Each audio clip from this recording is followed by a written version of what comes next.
Premier League survival appears to be slipping from Stoke City's grasp after a 2-1 reverse against Tottenham Hotspur, their fourth defeat in a row. The decision to replace Mark Hughes with Paul Lambert has yet to pay off, with the Scot overseeing just one victory from his 10 Premier League games in charge. What they'd have given to have experienced the same upturn in results as West Ham, who they face on Monday.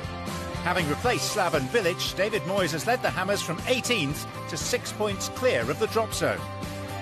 Stoke's main issue has been finding the back of the net.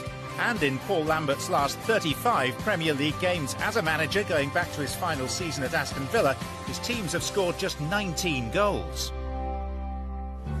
A top flight ever present since their promotion a decade ago, Stoke boast a solid history of Premier League final positions. Tony Pulis did remarkably well to establish the Potters at this level before Hughes impressively led them to 3 consecutive top-half finishes. Prior to this season, their lowest placing was 14th back in 2012. Now, though, their aim will simply be to avoid the club's first relegation in 20 years. I do think the recruitment in the summer wasn't good enough under Mark Hughes. I think they didn't recruit well. Kevin Wimmer, you know, a fair few £1 million spent on him at centre-half hasn't worked out. Hesse obviously started off well against Arsenal with a goal and then went quiet, having personal problems back home. Some of the signings just haven't worked out, and that's cost the team ultimately on the pitch.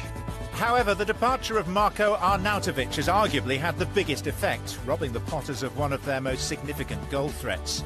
He's certainly impressing at his new club. The Austrian has covered more distance and made more sprints per 90 minutes than in his time at Stoke.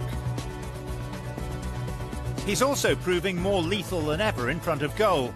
His shooting accuracy has improved considerably, as has his shot conversion rate. He's contributed 9 goals to the Hammers' cause.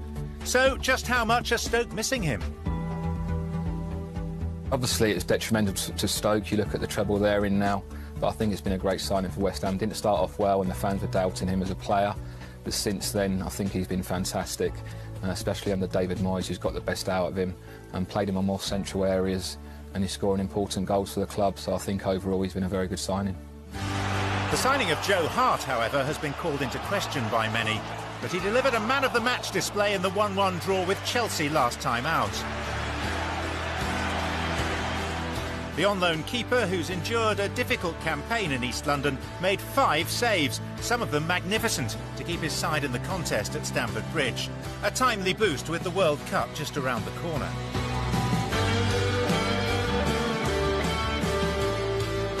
Now he'll be... No team has recorded a lower shot conversion rate than Lambert's side. That's contributed to them scoring just 7 goals in that time, again fewer than any other Premier League team.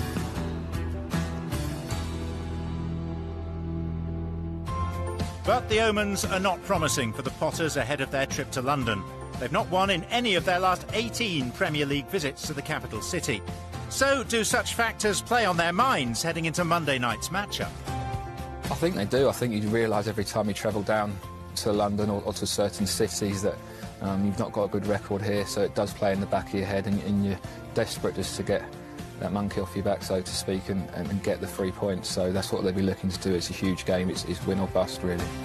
West Ham will feel they're almost safe, while Stoke's situation is bordering on the desperate. Both outfits boast decent records against those teams around them in the bottom 7, but another defeat in East London is almost unthinkable for Stoke. So how much of a blow would it be if the Potters don't secure survival? Yeah, extremely sad. I had 5.5 brilliant years at Stoke. The fans are so passionate, and I know for a fact they'd be devastated if they were to go out of the Premier League. So again, a big few weeks for them. Some key games coming up, and tough games as well, and I really do fear for them at the minute.